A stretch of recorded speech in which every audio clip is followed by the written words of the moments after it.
Hi ವೀಕ್ಷಕರೇ, welcome to my channel. ನಾನು ಜಯ. ಎಲ್ಲರಿಗೂ ಮಕರ ಸಂಕ್ರಾಂತಿಯ ಹಬ್ಬದ ಹಾರ್ದಿಕ ಶುಭಾಶಯಗಳು.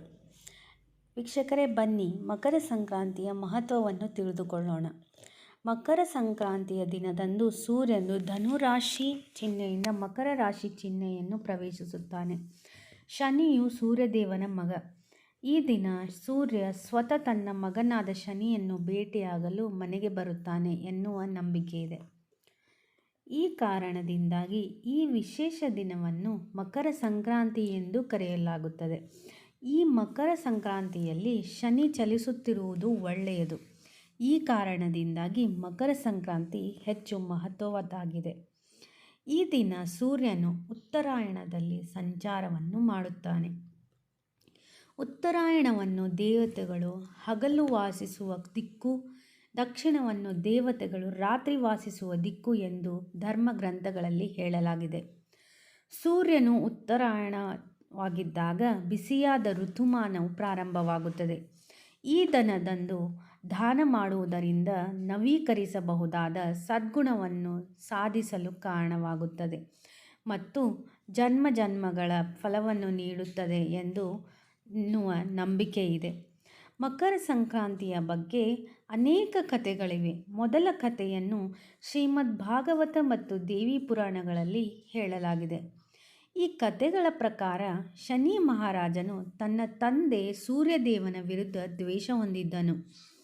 ಯಾಕೆಂದರೆ ಶನಿಯ ತಾಯಿ ಛಾಯಾ ಸೂರ್ಯದೇವನ ಎರಡನೇ ಹೆಂಡತಿ ಮತ್ತು ಮೊದಲ ಪತ್ನಿ ಯಮರಾಜನ ತಾಯಿ ಸಂಜ್ಞಾ. ಸೂರ್ಯದೇವನು ತನ್ನ ಪತ್ನಿಯರ ನಡುವೆ ಮತ್ತು ಮಕ್ಕಳ ನಡುವೆ ತಾರತಮ್ಯ ಮಾಡುತ್ತಿರುವುದನ್ನು ಶನಿಯು ಗಮನಿಸಿದ್ದ. ಇದು ಶನಿದೇವನ ಕೋಪಕ್ಕೆ ಕಾರಣವಾಯಿತು ಮತ್ತು ಸೂರ್ಯದೇವನ ಪತ್ನಿ ಛಾಯಾ ಹಾಗೂ ಶನಿಯು ಸೂರ್ಯದೇವನಿಗೆ ಕುಷ್ಠರೋಗ ಬರುವಂತೆ ಶಾಪ ನೀಡಿದನು. ಸೂರ್ಯದೇವನು ಕುಷ್ಠರೋಗದ ನೋವನ್ನು ನೋಡಿದ ಯಮರಾಜನು ತುಂಬ ದುಃಖಿತನಾಗಿದ್ದನು ಮತ್ತು ಕಾಯಿಲೆಯಿಂದ ಹೊರಬರಲು ಕಠಿಣ ಕಾರ್ಯಗಳನ್ನು ಸಹ ಮಾಡಿದನು. ಕೋಪದಿಂದ ಸೂರ್ಯದೇವನು ತನ್ನ ಜ್ವಾಲೆಯಿಂದ ಶನಿ ಚಿಹ್ನೆ ಎಂದು ಕರೆಯಲ್ಪಡುವ ಕುಂಭವನ್ನು ಸುಟ್ಟು ಹಾಕಿದನು. ಇದರಿಂದಾಗಿ ಶನಿದೇವ ಮತ್ತು ಅವರ ತಾಯಿ ಛಾಯಾ ಸಾಕಷ್ಟು ನೋವನ್ನು ಅನುಭವಿಸಬೇಕಾಯಿತು.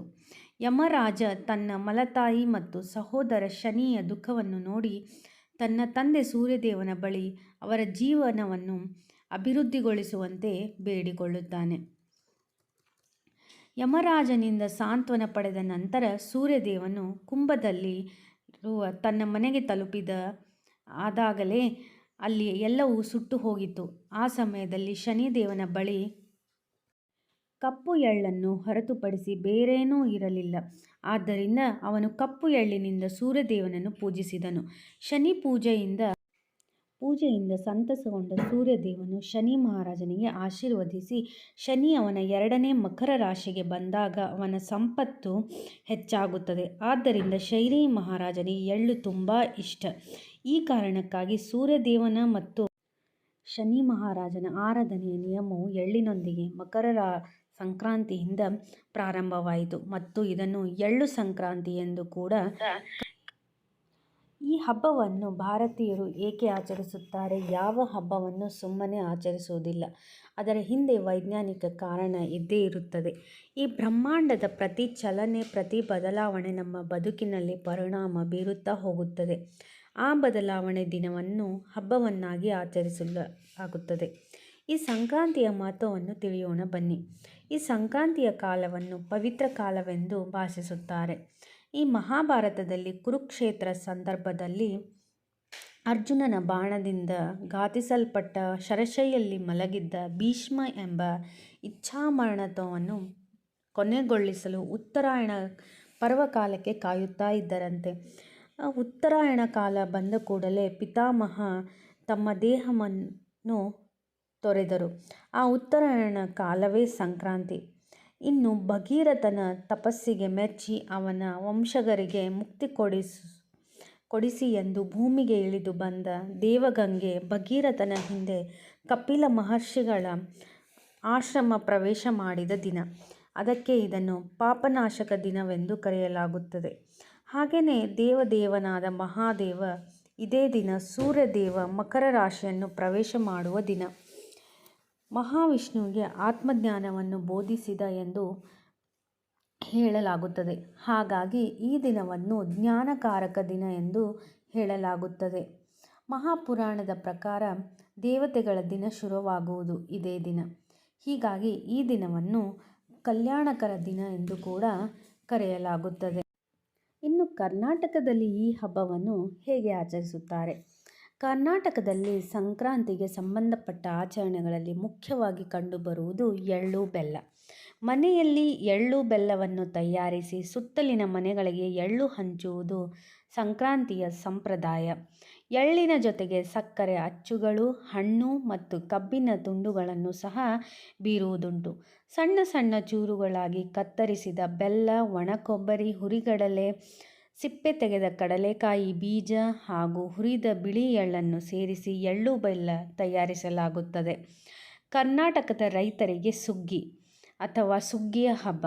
ಈ ಮಂಗಳಕರ ದಿನದಂದು ಯುವ ಹೆಣ್ಣು ಮಕ್ಕಳು ಹೊಸ ಬಟ್ಟೆಗಳನ್ನು ಧರಿಸಿ ಒಂದು ತಟ್ಟೆಯಲ್ಲಿ ಎಳ್ಳು ಬೆಲ್ಲದೊಂದಿಗೆ ಹತ್ತಿರದ ಜನರನ್ನು ಮತ್ತು ಸಂಬಂಧಿಗಳನ್ನು ಭೇಟಿಯಾಗಿ ಎಳ್ಳು ಬೆಲ್ಲವನ್ನು ವಿನಿಮಯ ಮಾಡಿಕೊಳ್ಳುತ್ತಾರೆ. ಎಳ್ಳು ಬೆಲ್ಲ ತಿಂದು ಒಳ್ಳೆಯ ಮಾತಾಡೋಣ ಎಂದು ಹೇಳಲಾಗುತ್ತದೆ. ಮಹಿಳೆಯರು ಗುಂಪು ಗುಂಪಾಗಿ ರಂಗೋಲಿಯನ್ನು ಬಿಡಿಸುವುದು ಸಂಕ್ರಾಂತಿಯ ಸಮಯದ ಮತ್ತೊಂದು ಜನಪ್ರಿಯ ಘಟನೆಯಾಗಿದೆ. ಇನ್ನು ತಮಿಳುನಾಡಿನಲ್ಲಿ ಈ ಹಬ್ಬವನ್ನು ಪೊಂಗಲ್ ಎಂದು ಕರೆಯಲಾಗುತ್ತದೆ. ಇಲ್ಲಿ ಇದು 4 ದಿನಗಳ ಹಬ್ಬ. ಈ 4 ದಿನಗಳು ಮತ್ತು ಆ ದಿನಗಳಲ್ಲಿನ ಆಚರಣೆಗಳು ಹೀಗಿವೆ: ಭೋಗಿ, ಪೊಂಗಲ್, ಮಾಟ್ಟು ಪೊಂಗಲ್, ಕಾಣುಂ ಪೊಂಗಲ್. ಇನ್ನು ಕೇರಳದ ಶಬರಿಮಲೆ. ಮಕರ ಸಂಕ್ರಾಂತಿಯಂದು ಕೇರಳದ ಶಬರಿಮಲೆಯಲ್ಲಿ ಕಾಣುವ ಮಕರ ಜ್ಯೋತಿಗೆ ಹೆಚ್ಚಿನ ಪ್ರಾಧಾನ್ಯತೆ ಇದೆ. ಅಯ್ಯಪ್ಪ ವ್ರತಾಧಿಕಾರಿಗಳಾದ ಜನರು ಶಬರಿಮಲೆಗೆ ತೆರಳಿ ತಮ್ಮ ಸ್ವಾಮಿಯ ಪಾದಕ್ಕೆರಗಿ ಮಕರ ಜ್ಯೋತಿಯ ದರ್ಶನವನ್ನು ಪಡೆದರೆ ಜನ್ಮ ಸಾರ್ಥಕವಾಗುವುದೆಂದು ನಂಬಿಕೆಯಿಂದಾಗಿ ಲಕ್ಷೋಪಲಕ್ಷ ಜನರು ಈ ಜ್ಯೋತಿಯ ದರ್ಶನಕ್ಕಾಗಿ ವರ್ಷಂಪ್ರತಿ ಶಬರಿಮಲೆ ಸನ್ನಿಧಾನಕ್ಕಾಗಮಿಸುತ್ತಾರೆ. ಮಕರ ವಿಳಕ್ಕು ಎಂದು ಕರೆಯಲ್ಪಡುವ ಈ ಜ್ಯೋತಿಯು ಶಬರಿಮಲೆಯ ಬೆಟ್ಟದಿಂದ 3 ಬಾರಿ ಗೋಚರಿಸುತ್ತದೆ. ಅಂತೂ ಇಂದು ವೈಜ್ಞಾನಿಕವಾಗಿ ಸಾಬೀತಾಗಿಲ್ಲವಾದರೂ ಪ್ರಸ್ತುತ ಕಾಲದಲ್ಲಿಯೂ ಆಧ್ಯಾತ್ಮಿಕತೆಯ ಕುರುಹನ್ನು ತೋರಿಸುತ್ತದೆ ಎನ್ನುತ್ತಾರೆ ಭಕ್ತರು. ಒಟ್ಟಿನಲ್ಲಿ ಸೂರ್ಯನು ಮಕರ ರಾಶಿಗೆ ಪ್ರವೇಶಿಸಿ ಲೋಕದ ಕಾರಿರುಳನ್ನು ಹೋಗಲಾಡಿಸುವಂತೆ ಜನರು ಈ ಕಾಲದಲ್ಲಿ ಪುಣ್ಯ ಕಾರ್ಯಗಳಲ್ಲಿಯೂ ಆಧ್ಯಾತ್ಮಿಕ ಚಿಂತೆಗಳಲ್ಲಿಯೂ ತಮ್ಮನ್ನು ತೊಡಗಿಸಿಕೊಂಡು ಮುಕ್ತಿ ಮಾರ್ಗದಲ್ಲಿ ಸಾಗುವಂತೆ ಈ ಆಚರಣೆಯು ಪ್ರೇರಣೆಯನ್ನು ನೀಡುತ್ತದೆ. ಇನ್ನು ಇತರ ಸ್ಥಳಗಳಲ್ಲಿ ಸಂಕ್ರಾಂತಿ ಹಬ್ಬವನ್ನು ಹೇಗೆ ಆಚರಿಸುತ್ತಾರೆ? ಗುಜರಾತ್ ಮತ್ತು ಮಹಾರಾಷ್ಟ್ರಗಳಲ್ಲಿ ಸಂಕ್ರಾಂತಿಯ ದಿನದಂದು ಗಾಳಿಪಟಗಳನ್ನು ಹಾರಿಸಿ ಸಂಪ್ರದಾಯ ಮಾಡುತ್ತಾರೆ. ಮಹಾರಾಷ್ಟ್ರಗಳಲ್ಲಿಯೂ ಎಳ್ಳು ಮತ್ತು ಸಕ್ಕರೆಯ ಕುಸುರಿಗಳ ಕಾಳುಗಳನ್ನು ಬಂಧು ಮಿತ್ರರಿಗೆ ಹಂಚುವ ರೂಢಿ ಇದೆ. ಪ್ರಮುಖವಾಗಿ ಅವರು ಎಳ್ಳಿನ ಉಂಡೆಗಳನ್ನು ಹಂಚುತ್ತಾರೆ. ಅದಕ್ಕೆ ಅವರು ಲಡ್ಡು ಎನ್ನುತ್ತಾರೆ. ಕರ್ನಾಟಕದ ಸಂಪ್ರದಾಯ ತರಹ ಬಿಡಿ ಕಾಳುಗಳನ್ನು ಹಂಚುವ ಪದ್ಧತಿಯಿಲ್ಲ. ಎಳ್ಳುಂಡೆ ಕೊಡುವಾಗ ತಪ್ಪದೆ ತಿಳ್ಗುಳ್ಗ್ಯಾ ಅಣಿ ಗೋಡ್ ಗೋಡ್ ಬೋಲಾ ಎಂದು ಹೇಳಲಾಗುತ್ತದೆ. ಇನ್ನು ಪಂಜಾಬ್ ಮತ್ತು ಹರಿಯಾಣಗಳಲ್ಲಿ ಸಂಕ್ರಾಂತಿ ಹಬ್ಬವನ್ನು ಲೊಹ್ರಿ ಎಂದು ಕರೆಯಲಾಗುತ್ತದೆ. ಸಂಕ್ರಾಂತಿ ಸೂರ್ಯಾರಾಧನೆಯ ಹಬ್ಬವಾಗಿದೆ. ಮಕರ ಸಂಕ್ರಾಂತಿ ಪ್ರಸಿದ್ಧವಾಗಿರುವ ಸುಗ್ಗಿಯ ಕಾಲದ ಹಬ್ಬ. ಇದನ್ನು ಪೊಂಗಲ್ ಎಂದರೆ ಅಕ್ಕಿ, ತುಪ್ಪ, ಹಾಲು, ಸಕ್ಕರೆ ಅಥವಾ ಬೆಲ್ಲಗಳಿಂದ ಮಾಡಿದ ಸಿಹಿ ಖಾದ್ಯ. ಸುಗ್ಗಿಯ ಕಾಲದ ಹಬ್ಬ ಇದನ್ನು ಪೊಂಗಲ್ ಎಂದು ಮಾಡಲಾಗುತ್ತದೆ. ಇದನ್ನು ಸೂರ್ಯದೇವನಿಗೆ ನೈವೇದ್ಯ ಮಾಡಿಡಲಾಗುತ್ತದೆ. ಕರ್ನಾಟಕದಲ್ಲಿ ಎಳ್ಳು, ಸಕ್ಕರೆ ಅಚ್ಚುಗಳನ್ನು ಹಂಚಲಾಗುತ್ತದೆ. ನೆರೆ ಮನೆಯವರ ಬಂಧು ಮಿತ್ರರಿಗೆ ಹಂಚುವ ನಲ್ಮೆಯ ಸಾಮಾಜಿಕ ಸಂಪ್ರದಾಯ ಈ ಹಬ್ಬ. ಒಂದು ವಿಶೇಷ ದನಕರುಗಳಿಗೆ ಮೈ ತೊಳೆದು ಭೂತ ಪೀಡೆಗಳಿಂದ ಅವುಗಳನ್ನು ರಕ್ಷಿಸಲಾಗುತ್ತದೆ. ಬೀದಿಗಳಲ್ಲಿ ಹೊತ್ತಿಸಿದ ಬೆಂಕಿಯನ್ನು ನೆಗೆದು ದಾಟಿಸುವುದೂ ಉಂಟು.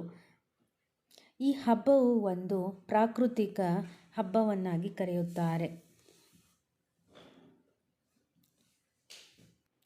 ಇದು ಸಂಕ್ರಾಂತಿ ಹಬ್ಬದ ಒಂದು ಮಹತ್ವ. ಹಿಂದೂ ಧರ್ಮದಲ್ಲಿ ಈ ಸಂಕ್ರಾಂತಿ ಹಬ್ಬವನ್ನು ಈ ಎಲ್ಲ ಕಾರಣಗಳಿಂದ ಆಚರಿಸುತ್ತಾರೆ. ವೀಕ್ಷಕರೇ, ಈ ನನ್ನ ವಿಡಿಯೋ ಲೈಕ್ ಆಗಿದ್ದರೆ ಪ್ಲೀಸ್ ಲೈಕ್ ಮಾಡಿ, ಶೇರ್ ಮಾಡಿ ಹಾಗೂ ಸಬ್ಸ್ಕ್ರೈಬ್ ಮಾಡಿ. ಈ ವಿಡಿಯೋ ನಿಮಗೆ ಇಷ್ಟವಾಗಿದ್ದಲ್ಲಿ ಬೆಲ್ ಐಕನ್ನು ಪ್ರೆಸ್ ಮಾಡಿ. ಇದೇ ತರಹ ಮತ್ತೆ ಹೊಸ ವಿಡಿಯೋಗಳೊಂದಿಗೆ ಬರುತ್ತೇನೆ. Thank you.